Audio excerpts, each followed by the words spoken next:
سامعین ناظرین، infection control society آپ کی صحت کے لیے، آپ کی آگاہی کے لیے، آپ کے مسائل کو حل کرنے کے لیے مضامین آپ کی سماعت کے لیے پیش کرتی ہے۔ ان مضامین سے آپ مسلسل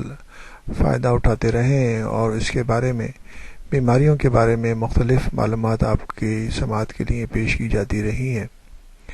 جس کے ذریعے آپ اپنی صحت کو بہتر رکھ سکتے ہیں اور بیماریوں سے بچ سکتے ہیں۔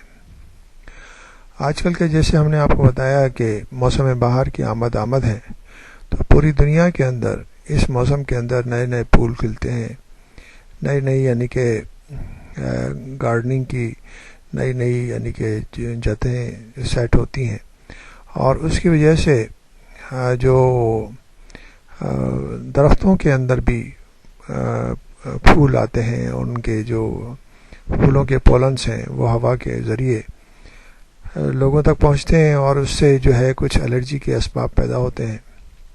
تو باہر کے موسم میں یہ مسائل پیدا ہوتے ہیں، اس کو سمجھنے کے لیے آپ کے لیے ضروری ہے کہ الرجی کو سمجھنا ضروری ہے، اور کیا اس کی علامات ہوتی ہیں، کس طرح اس کے کو ہمیں اندازہ ہو کہ ہمیں الرجی ہوئی ہے۔ اگر کسی کی ناک بند ہو جائے اور ناک بہنے لگے، چھینکیں آنے لگے اور آنکھوں سے پانی بہنے لگے تو عموماً الرجی کا حملہ سمجھا جاتا ہے۔ واضح رہے کہ الرجی اس کیفیت کی ایک وجہ تو ہو سکتی ہے، لیکن محض الرجی کی وجہ سے یہ کیفیت نہیں ہو سکتی، بلکہ بعض اوقات اس کی دیگر وجوہات بھی ہوتی ہیں۔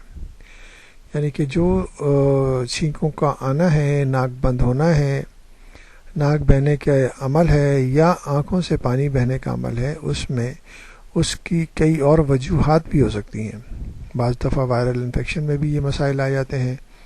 بعض دفعہ بیکٹیریل انفیکشن میں بھی اس قسم کی مسائل پیدا ہو جاتے ہیں، تو اس کی کئی اور وجوہات بھی ہو سکتی ہیں۔ تو ضروری نہیں ہے کہ فوری طور پر اس کو ہم الرجی کو سمجھیں کہ یہ الرجی ہے اور الرجی کی فوری طور پر اس کی تدارک کرنے کی کوشش کریں۔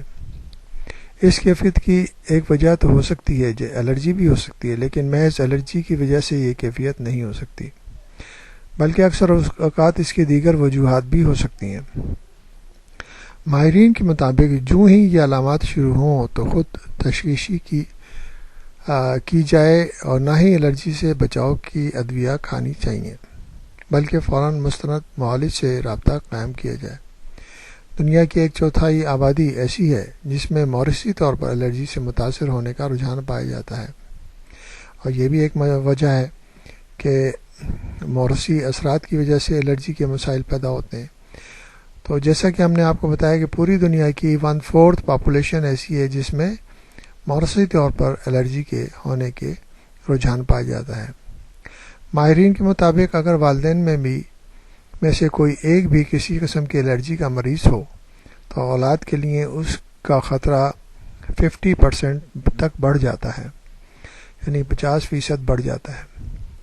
لیکن ماں اور باپ دونوں میں الرجی میں مبتلا ہو تو اس کا خطرہ مزید زیادہ ہو سکتا ہے۔ تو اس طرح یعنی کہ یہ اس کی کیفیت جو ہے کچھ موروثی بھی ہو سکتی ہے۔ اس حوالے سے کچھ جو اس کے مریض ہیں ان کو بھی اندازہ ہونا چاہیے۔ تو الرجی کو سمجھ کے، الرجی کے علامات کو سمجھ کے بہتر یہ ہوگا کہ مستند ڈاکٹر سے یا اپنے فیملی فزیشین سے صحیح طرح مشورہ لیا جائے، اور وہ